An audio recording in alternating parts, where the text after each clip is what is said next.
preguntas que queríamos hacerte es, de nuevo, cómo pensar todas estas cosas que son propias de la identidad, cómo las pensás y cómo las traducís a estos elementos que vos trabajabas, no sé, por ejemplo, termo, pechera, o sea, la parte más técnica, cómo la elaborás. Para que se ubiquen, son las últimas 4 placas de la presentación, ¿no? El subtítulo de comunicación en acción y ahí lo que les propongo primero es que tengamos en claro los públicos a los que nos dirigimos con nuestros productos o materiales y ver cuáles de esos públicos se vinculan con nosotros ya de antemano, ¿no? Y hay un gráfico que traté de hacerlo lo más claro posible. Nosotros somos el sindicato, o comunicamos desde la conducción central del sindicato, y lo que hacemos puede que llegue al público general, ¿no? Lo publicás en redes sociales y ya es posible que alguien que no te conoce y que no sabe quién son ni qué haces, lo vea. Es muy probable que pase. Pero también, al mismo tiempo, es muy probable que esa última persona ni se interese en lo que estamos comunicando porque le llegó de casualidad, no porque se lo encontró en las redes navegando, quizás en Twitter, porque se viralizó algo, o porque alguno de sus contactos le dio like a una publicación nuestra. Lo mismo pasa en Instagram, lo mismo pasa en Facebook, cuando se usaba muchísimo. TikTok tiene otras lógicas. No sé si han hablado de redes sociales o van a hacerlo. Vamos a hablar de redes. Cuando vean redes sociales, quizás la persona que venga les cuente, va a ser Cristian. TikTok tiene una forma totalmente distinta, pero en esa aleatoriedad que TikTok nos propone, también es posible que si producimos material para ahí, lo vea alguien que jamás en su puta vida ha escuchado de un sindicato en Argentina, ¿no? Entonces, ahí hay que manejarnos con criterio. Pero bueno, el primer público al que nos dirigimos como sindicato es nuestra masa de afiliados y afiliadas, no a todos los trabajadores de la rama, porque no todos los trabajadores están afiliados, en el mejor de los casos, porque sí, hay ramas de actividad donde la afiliación está en el 90%. A mí, no sé si ustedes han venido gente del sindicato de camioneros. Camioneros han tenido estrategias de afiliación súper efectivas. Muchos compañeros míos de la escuela, o pibes del barrio que han ingresado a trabajar en empresas de logística o de reparto, de distribución de cosas, entran a camioneros, se afilian al mes. Como tienen muy aceitado el mecanismo. No sé cómo hacen, pero tampoco es una afiliación compulsiva y obligatoria. Pero el compañero después viene convencido y dice: sí, me afilié al sindicato y están re contentos. Es como, hay un sentido de pertenencia muy fuerte ahí. Y se suben al camión, se ponen el chaleco y sienten, lo que voy a decir ahí, pero sienten poder. Es como, sí, pertenencia. Y no es un poder mal entendido. Hay un sentido de pertenencia de poder colectivo, que es: somos nosotros y nos defendemos entre nosotros y está todo bien. Entonces ahí hay una tasa de afiliación alta. Pero bueno, nuestro primer público es eso, los afiliados y afiliadas. Después los trabajadores de la rama o del gremio en general. Porque el sindicato se constituye para representar a todos los trabajadores de la rama, no solamente a los socios. No es una corporación privada, sino que es la representación colectiva de un colectivo mucho más amplio que se define por la tarea que hacen o por la patronal que tienen o por el ámbito donde se desempeñan y demás. Luego es muy probable que por el tipo de discurso que tenemos, por las imágenes que utilizamos o por la intención que tengamos, es que el resto de la clase trabajadora organizada también se interese en nuestros productos y en nuestros discursos, ¿no? Nos dirigimos a nuestros afiliados, a nuestros trabajadores, pero muy probablemente otros trabajadores, otros sindicatos estén atentos o atentas a lo que nosotros hacemos desde nuestro lugar. A nosotros nos pasa, estamos en ATE y decimos: mira cómo hizo un PCN para comunicar tal logro, ¿no? Nosotros que estamos en comunicación, es obvio que lo hacemos, yo todos los días estoy espiando, en el buen sentido, lo que hacen otros sindicatos. Pero también le pasa a los delegados, también le pasa a los afiliados.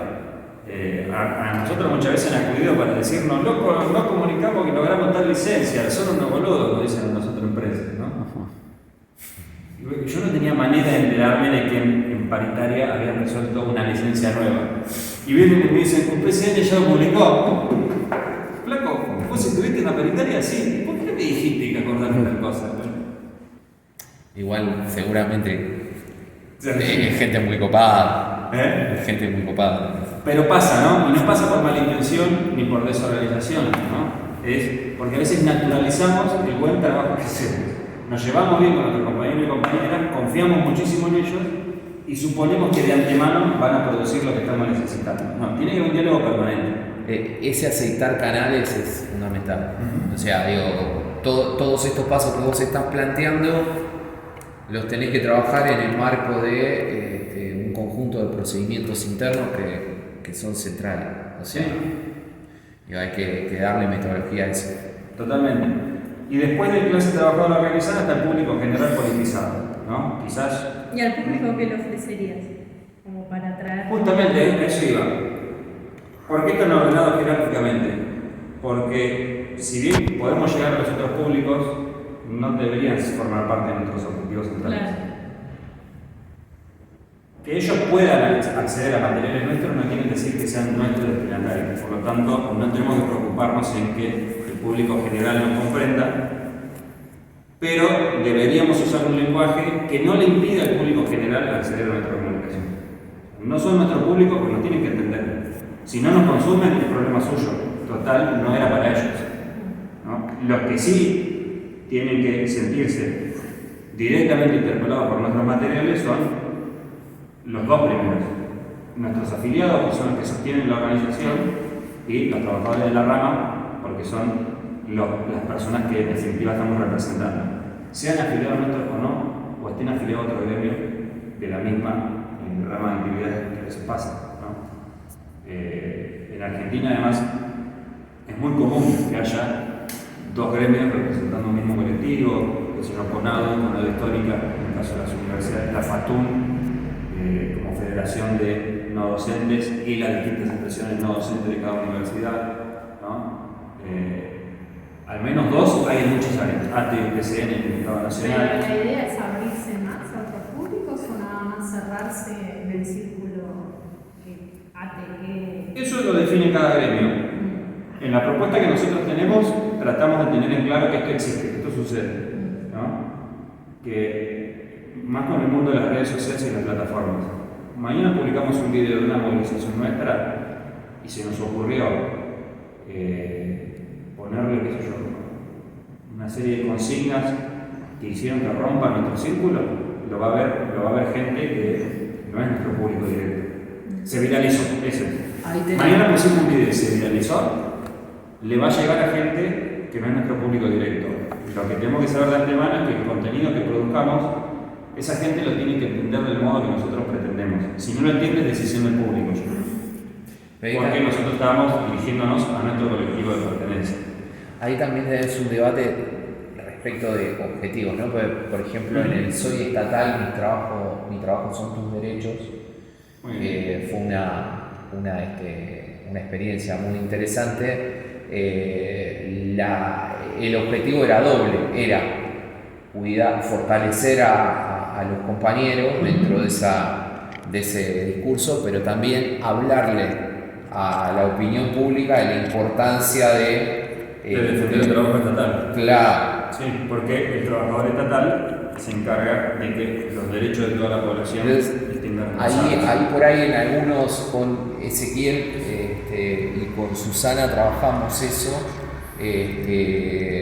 Hay algunos momentos en los que le hablas a distintos públicos a la vez. Totalmente. O sea, pensás, hay una cosa de Verón, de proto y para destinatario, o sea, proto, para y pro destinatario, y le hablas a gente a la que 100% tenés que hablarle y a otro al que también tenés que hablarle. Este grafiquito está inspirado en eso. Así que sí, lean a Verón. ¿Dónde viste ese texto? Probablemente con vos o con Juan Pablo. Yo tenía una pregunta que hacer. Sí.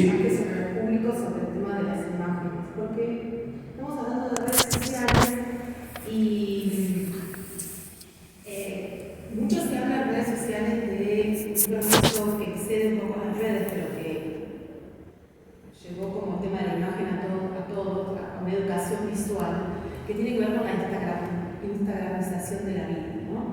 Que es esto de que aprendemos a mirar de un modo diferente luego de Instagram, que es aquel que más ha cuidado de la estética visual. Es decir, la mirada, no solo de las nuevas generaciones, también nosotros aprendemos a encuadrar de otra forma, a sacar otro tipo de fotos. De hecho, uno sabe perfectamente cuándo una foto es factible para Instagram y cuándo no, aunque no tenga los conocimientos técnicos de la fotografía. ¿Qué pasa con el sindicalismo? Que siempre da esa atención entre la espontaneidad de la foto y la rigurosidad técnica para que no aparezca como un ruido en una red donde la calidad visual es objetivo central. ¿No? Sí, sí. Digo, ¿qué pasa ahí entre mostrar esto, los compañeros, la diversidad, todos los componentes que vos mencionaste, y al mismo tiempo competir? Digo, la política se ha puesto campañas políticas generales, se ha puesto ese objetivo. Digo, ¿cómo competir visualmente con un montón, si querés, una estrategia más publicitaria? Claro. Bueno, ahí igual son dos campos, ¿no? La política, en sentido amplio, elige disputar eso porque en definitiva se dirige a todo el público. O sea, la política en sentido representativo representa en todo caso a todo el pueblo, todo el electorado. El sindicato, al dirigirse a un público más reducido, puede controlar mejor eso. Entonces tiene la posibilidad, desde el sindicato tenemos la posibilidad de no intervenir en esa disputa. ¿No estar en Instagram? O... Estar con nuestras estéticas. Porque de todos modos... Pero te deja fuera de un universo eso. Y uno siempre está, aunque no quiera hablar al público en general, aunque no esté necesariamente debatiendo la inclusión de ese público a gremio, sí está debatiendo una cuestión de estigmatización que también viene por imagen. Pero cuando vos producís tu propia imagen, no entendí... Sí, cuando uno produce su propia imagen, digo, el sindicalismo tiene un tema con el desorden del mercado, con esto de las compañeras, que no va con las reglas de Instagram. Bueno, no entiendo. Depende, por eso te digo, depende... Y que es consumido como ruido, como ruido visual. No tengo sorpresa de que eso suceda. Vamos a suponer que lo que estás diciendo es así, que a todas las personas les produce ruido ver imágenes de ese tipo. No del sindicalismo per se, sino cuando imágenes de ese tipo. en el cuadrado del cuadre hay un montón de fotos que toman los colectivos, como Identidad Marrón u otros colectivos, que son algunas más, si querés, para el público cercano, que tienen que ver con esto, con la masividad, con la espontaneidad, y otras que si querés son más cuidadas, ¿no? Que hacen un fondo, un frente fondo, que buscan una estetización de la imagen y que esas por ahí compiten o son más instagrameables. Claro, yo cuando agarré Identidad Marrón para ejemplificar es para mostrar que hay un espacio de personas que se organizaron para disputar ese sentido. El objetivo de un sindicato, entiendo que no es ese. No es pelear por la estigmatización, por la desestigmatización del sindicato mismo. El objetivo de un sindicato puede estar en discusión en un montón de espacios.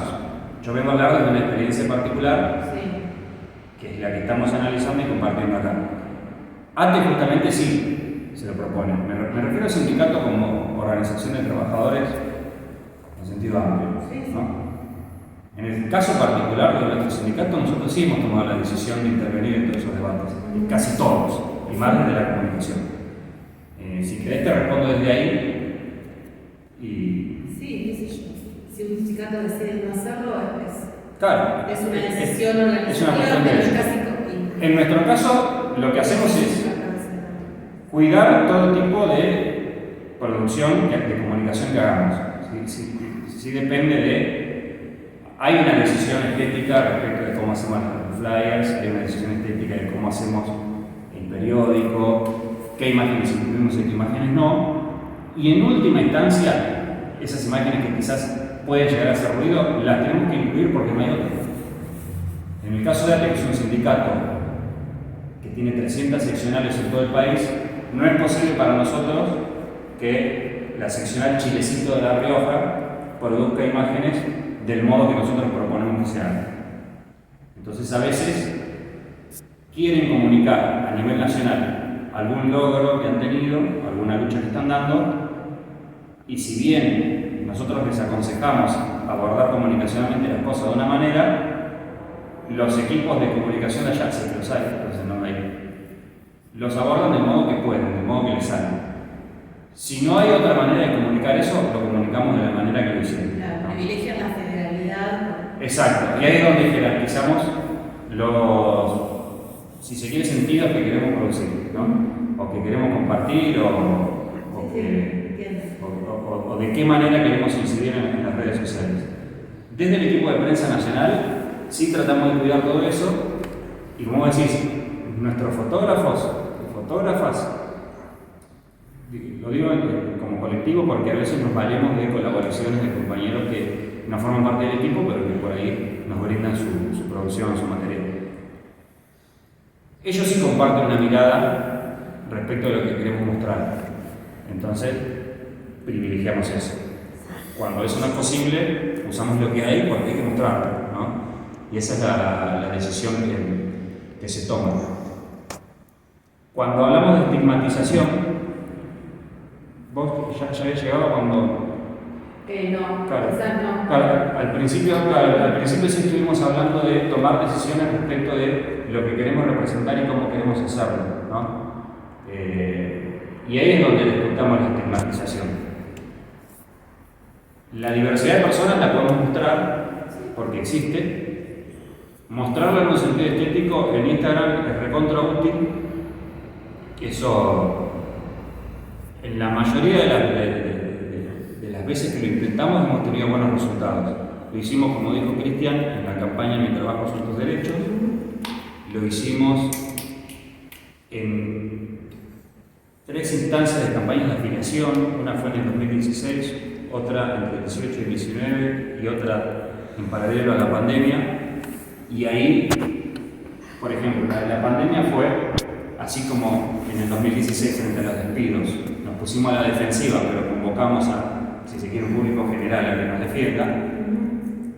En la campaña del 2020 mostramos que había una multiplicidad de trabajadores y trabajadoras del Estado que estaban garantizando que todo funcione, pese a que había que cuidarse, encerrarse, no estar en contacto con personas en lugares masivos y qué sé yo, y que lo hacían de modo presencial en espacios centros de salud, hospitales, qué sé yo, o a distancia, personas que trabajan, por ejemplo, en ANSES, en el PAMI, ¿no? Cuando se implementaron los IFE, los ingresos familiares de emergencia, quisimos mostrar con una campaña cuidada que había personas de ANSES desde su casa garantizando que todas las personas que se habían inscrito al IFE pudieran cobrarlo, ¿no?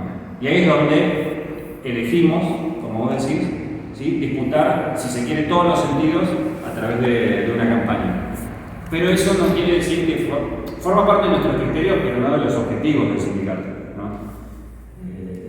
El sindicato sí, a través de sus distintas áreas, prioriza disputar esas cosas. Hoy, por ejemplo, el colectivo de Mujeres y Diversidad que está movilizando en el Congreso de la Nación decide justamente disputar todo eso, ¿no? Entonces, desde el área de género y diversidad de arte nacional, sí nos encargan materiales con esos criterios, y ahí, en todo caso, se convierte en objetivo de la organización. Pero es un área la que la propone, ¿no? Y para eso se han creado. Cuando en ocasión me imagino ahora el 24 de marzo, por ejemplo, el área de derechos humanos también tiene sus propios objetivos, con sus propios criterios, y nosotros nos acoplamos a eso desde su mirada, ¿no? Eso después se pone en juego cuando la coyuntura nos lo pide. Hace 2 semanas atrás, un mes, cuando Victoria Villarruel fue a la legislatura de la ciudad a hacer un acto en defensa de las víctimas del terrorismo, como ella lo quiso llamar, pero de modo colateral, estaba justificando el accionar que nosotros calificamos como terrorismo de Estado. Todo lo que forma parte de nuestra estrategia de comunicación del 24 de marzo se traslada también a una instancia en la que la coyuntura nos obliga a posicionarnos, ¿no? Eso no estaba planificado, lo tuvimos que hacer. No hubo otra manera de... Ahora, si no lo hacemos, el silencio también dice mucho. mucha gente del campo popular o del público general politizado puede estar esperando que ATE diga algo, ¿no? Para después salir a decir, o salir a responder, o señalar. Si ATE lo dice, genial. Si ATE no lo dice, de mínimo van a preguntar qué está pasando. Ahí me preocupa también, justo lo que decís de Villarroel, me preocupa el cómo. Yo lo que vi cuando fue lo de Villarroel es Cuando sucede todo rápido es difícil. muchos comunicados PDF largos, gigantes, y no creo que eso genere En eso de actuar por reflejo, como hablábamos un ratito, a veces actuamos por reflejo, por impulso o porque así lo hemos hecho en otras ocasiones. Lo de los comunicados o los posicionamientos, las conducciones de los espacios políticos lo tienen que hacer, ¿no? No, digo, Que esa sea nuestra única estrategia, digo en términos de presentación de ese material visualmente. Digo, quizá el comunicado puede ser el comunicado, pero se puede armar una placa en la que digas repudio a los dichos de Villarroel o dijimos nunca más o lo que fuere, y después el comunicado en el texto de la red que fuera o el link a la página. Digo, me parece que a veces hay algunos recursos visuales que se subutilizan o como que hay una tradición de que es el comunicado es ese PDF así pegado y... Cuando la situación es urgente, quizás a veces no queda otra que hacer eso, ¿no? Hay que decir algo ya. Sí. Y hay un grupo de dirigentes reunidos tratando de manifestar una posición conjunta. La forma más clásica es armas eso hacer PDF eso. Otra manera de hacerlo, que hoy también lleva poco tiempo, pero que no la tenemos incorporada a nuestros reflejos, es que alguien de nuestras dirigencias lo diga rápido en un video de TikTok. Es muy loco. Sí. Se puede hacer. O sea, termina la reunión, estamos los de prensa esperando a que las dirigencias manifiesten esa posición. Bueno, alguien se puede encargar de redactar el comunicado, pero otro de nuestros dirigentes o dirigentas, si se anima, con nuestra colaboración, puede hablar frente a cámara, frente a un celular y decir, nosotros estamos diciendo esto y esto y esto, y lo convertimos a un producto destinado a TikTok, en el que los primeros 3 segundos son fundamentales. Sí. O sea, si vos ya estás dando la cara y le puedes agregar un logo que diga CPA acá. No es necesario que te presentes. Ya estás dando la cara y estás diciendo de dónde sos. y rápida No perdamos circulación. esos 3 segundos en decir, soy Pirulo, responsable de comunicación de tal. Y seguro lo va a escuchar mucho. De la reunión decimos esto y esto, digamos. Totalmente. Sí, Si eso no sale en la grabación, lo podemos corregir en la edición. claro. Entonces, si incorporamos eso a nuestros equipos de trabajo y además forma parte de esa gimnasia cotidiana, lo que antes nos salía por reflejo en forma de comunicado grande, nos puede empezar a salir como reflejo en forma de video para plataformas ¿Y eso, y digo TikTok porque sí. es obvio. No, pero digo, como formato lo resuelve, pero la pregunta ahí es en qué tipo de público se mueve la interesa. cámara. También, entonces ustedes pueden análisis de qué redes tienen sus afiliados, más allá de qué redes tienen su sindicato. Ahí vamos, y ese es un desafío. Porque tenemos un diagnóstico de cómo estamos, pero también sabemos que queremos llegar a otro lado.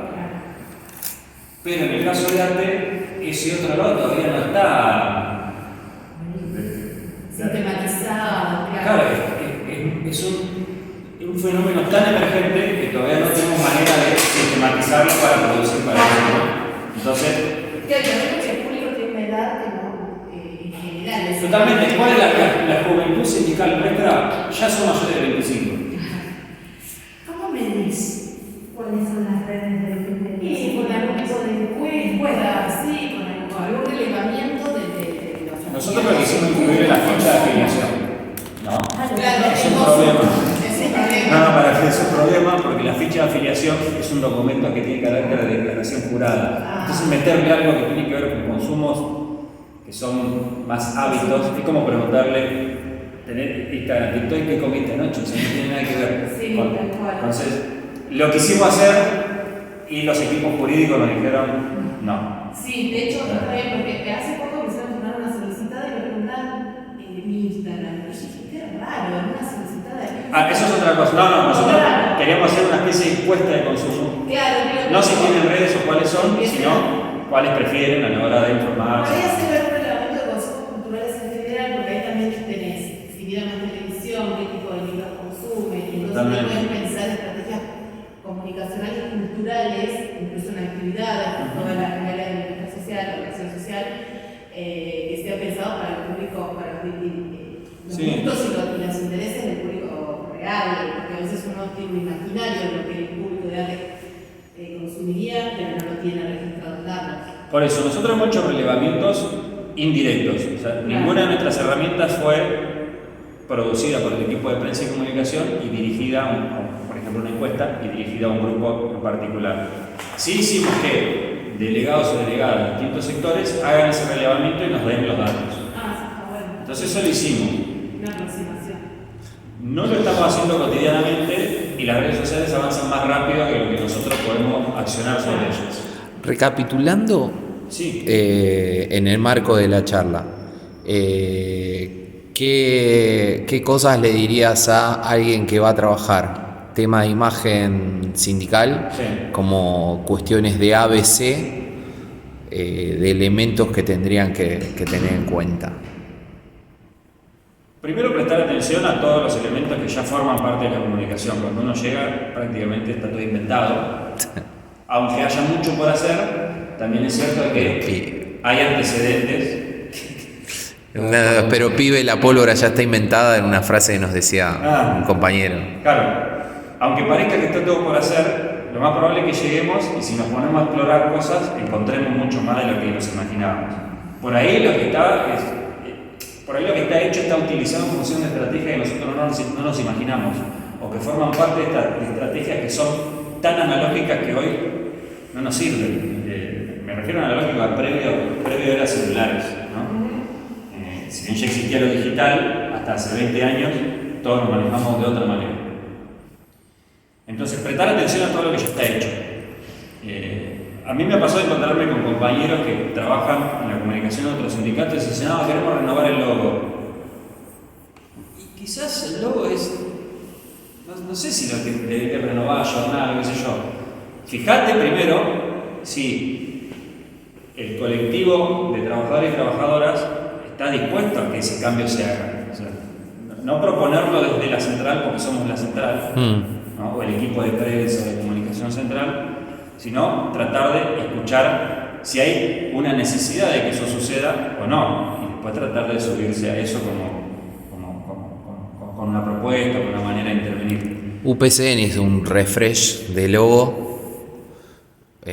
y nada, generó así como una cosa de mucho más dinamismo, modernidad, jugando así. Claro. Y algunos compañeros afiliados en una charla no lo tenían presente. O sea, falta todavía un trabajo de instalación de ese logo. Totalmente. Sí, pero es tensionar el lugar donde más se sintetiza la identidad. El logo y los colores. Claro, si vos entras directo por ahí, Si mañana un PCN se convirtió en un sindicato de color anaranjado o rojo, es un problema. claro, entonces, si surge esa necesidad de los colectivos de pertenencia, buenísimo, propongamos imágenes para eso. Es gradual, un cambio Si no, en un clarín. claro. Bien. Por ejemplo, el logo de ATE está así hace 100 años. ATE tiene 98 años y el logo que está así no se ha tocado. Y es un monograma como el de la CGT, como el de varios clubes de fútbol. Es un círculo con las siglas en forma de círculo adentro. El de la UOM, el escudo de River tiene también un monograma adentro. El de Chacarita tiene un monograma adentro. Es una forma clásica de hacer logos que se utilizó no solo en nuestro país, sino en el mundo a principios del siglo XX y quedó. Y quizás los colectivos no están dispuestos a renunciar a eso. Es como dice la compañera, es la forma donde se sintetiza lo que sos. Nos pasa a los que somos hinchas de los clubes de fútbol, renunciar a los colores, que te cambie los colores está mal. En River está habiendo mucho lío porque le están pasando la cancha de rojo y blanco a gris. Y hay un grupo de hinchas que todos los días que hay partidos se movilizan en el estadio para manifestar su desacuerdo con eso. Como loco, nuestra cancha tiene que ser roja y blanca. Porque hoy se puede. 80 años atrás, a los hinchas no les importaba si la cancha estaba pintada del color del club. pero hoy sí importa y hoy se puede, entonces no me lo haga de otro color, hacémelo del mío. Está pasando. Yo soy bostero y cuando nos pusieron una camiseta rosada, una violeta y una de color fluo en la dirigencia anterior, a algunos les pareció simpático, pero la gran mayoría de los hinchas les pareció como loco. No es porque sea rosada, es porque no es Boca. Y sin embargo, la estrategia de marketing funcionó. Hoy jugando. Ese año fue la camiseta más vendida del país. No entendemos nada, entonces los bosteros compramos todo lo que tenga el escudo nuestro acá. Si nos cambian el escudo, hay que para que Hoy jugando. Tomando ese ejemplo, perdón, Sí. tomando ese ejemplo justamente, ahí es una cuestión puramente comercial. Entonces ahí, En ese caso, sí. el tema del fútbol, de renovar las camisetas, es justamente el objetivo es puramente comercial para marketing y vender más camisetas. Si yo tengo siempre la misma, si no cambio el logo de un club de fútbol, los colores, como está, no puedo vender una nueva remera. Si todos los años, y cada 2 años, si lo cambio, hago una venta, cosa que no hacemos. Pero el club puede decidir si ese cambio se hace en torno a los elementos de identidad constitutivos o si permite el ingreso de otros.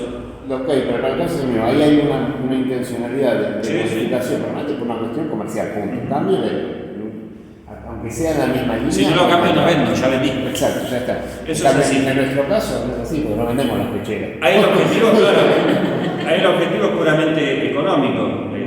El uso incluso el uso del logo en distintos lugares, también, en eso vos planteabas lo principal, el logo. Sí, ahí hay Y las últimas 3 placas de la presentación Sí. apuntan directamente a eso. No vamos a tener tiempo de hablar de los espacios de circulación, concentración y reunión, que es algo que es fundamental en los ámbitos organizativos, y cómo cada uno de estos ámbitos puede tener sus materiales de comunicación adecuados. Después, si les interesa, les paso un material a Cristian, donde es el tema detallado y lo pueden leer porque es instrumental. Más que nada, identificar en nuestros lugares de trabajo dónde circulan los compañeros y las compañeras y ver con qué materiales intervenimos ahí, dónde se concentran, dónde se reúnen y ver qué materiales distribuimos. eso lo trabajamos con Ezequiel en temas de estrategia, así que está bueno porque lo reforzamos y le robamos algo a Barrio Galaxia. de Sí, eso. Barrio Galaxia lo tiene muy claro. Incluso lo de los niveles de comunicación que está después, una comunicación diaria más cotidiana, que los delegados y las delegadas a veces tienen esa facilidad para llevarse bien con todos y charlar con todos y estar al tanto de todo lo que está pasando. Si no tienen esa facilidad la van construyendo, pero a veces justamente esa facilidad es la que los convierte en delegados, entonces por ahí tienen ese carisma, ¿no? Y les permite identificar lo que sucede. Volviendo a esa cuestión de lo técnico, tenés el logo, tenés los colores, tenés algunas cuestiones de tipografía. Sí, eso es importante.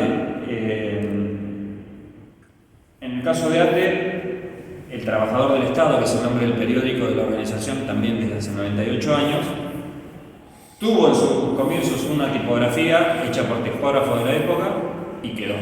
Entonces, eso no se animó a tocarlo a nadie. Yo tampoco. A mí me llamaron y me dijeron que hacer este periódico y digo, bueno, puedo cambiar de lugar las fotos o del que el encabezado sea más chico o más grande, pero las letras no dicen. No. Bien. Yo ahí no me metí. ¿Y algún elemento más?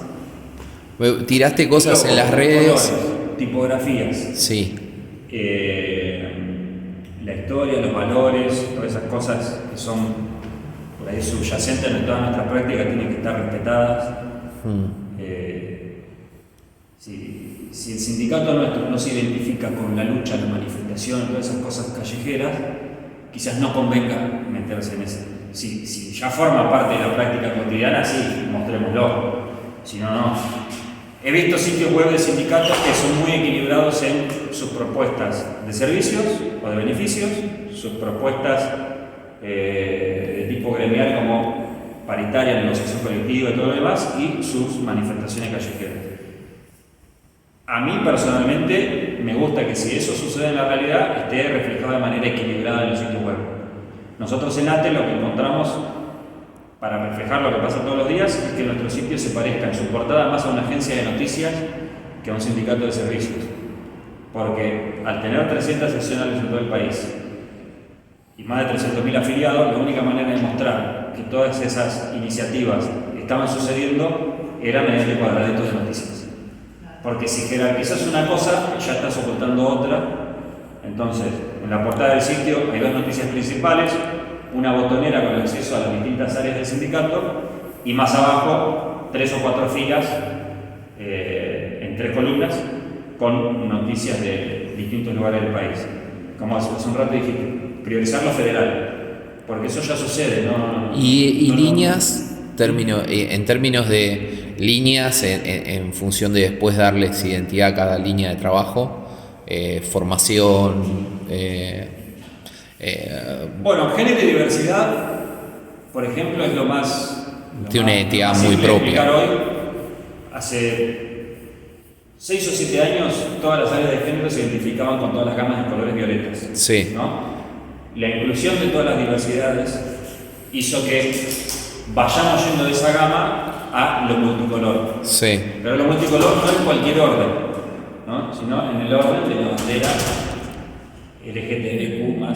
Sí. En el orden que esos colores nos proponen, e incluso en el Estado, y más en el Estado Nacional, donde hay un cupo para personas trans, ¿no? para que sean incluidas en las plantas de empleados y empleadas, los colores de la bandera trans también forman parte de algunas propuestas de logo de ATE en distintos lugares.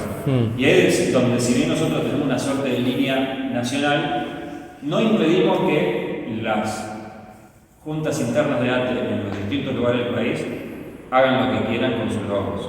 O sea, nosotros no obligamos a que nadie, a que todos se adapten a lo que nosotros proponemos. Si ATE Género del PAMI quiere que su logo tenga los colores de la bandera trans, además de los de diversidad que le proponemos, lo hace. Nadie se los prohíbe, y si nos piden materiales que incluyan ese logo, lo incorporamos. Entonces ahí hay una suerte de la compañera que me preguntó sobre si tenemos libertad, nosotros tenemos libertad y también los otros equipos de prensa también, ¿no? Desde las distintas juntas internas y demás. Por lo menos en la línea de ATE nacional. No sé cómo se manejan en las provincias, pero los que dialogan con nuestra área de prensa lo hacen desde ese lugar, ¿no? También es cierto que, de modo tácito, la incidencia de la lista verde hizo que el color verde sea el preponderante en todas las propuestas de comunicación de ATE. No hay riesgo de que nadie se corra de eso. Por lo tanto, nunca nos pusimos a pensar si era necesario o no decirle que hagan la cosa verde, porque ya son verdes de por sí, ¿no? Perfecto. Pero el color es importante. A tal punto que las líneas, si se quieren, minoritarias dentro de ATE pueden ser las vinculadas a los partidos de izquierda y demás, que tienen su expresión también en muchos otros sindicatos. En ATE no usan tanto el rojo. O sea, es como la preponderancia del verde hizo que los otros colores, si bien existen, estén como... Es verde con algo, verde granate. Verde negra, verde blanca, verde... En esos casos ellos reconocen su origen en la verde también, ¿no? En algún momento fueron parte de una lista dentro del sindicato. Los que son Bordeaux no. Pero son expresiones minoritarias que sin embargo me llama la atención, esto lo digo como entre nosotros. Son Bordeaux, pero sus materiales no son Bordeaux. Son blanco y negro, son negros con matices, pero no dan la disputa fuerte como ustedes son verdes y nosotros Bordeaux. Está verde y los materiales son blanco y negro, que pueden ser fotocopias de cualquier lista. Eso es muy Sí. poco. Pero sí, los elementos centrales son esos, y después, como dice el material que les compartí, es ver cómo se conjugan todos esos elementos en una estrategia de comunicación, que eso depende de cada sindicato. Así que, en definitiva, es eso. Genial.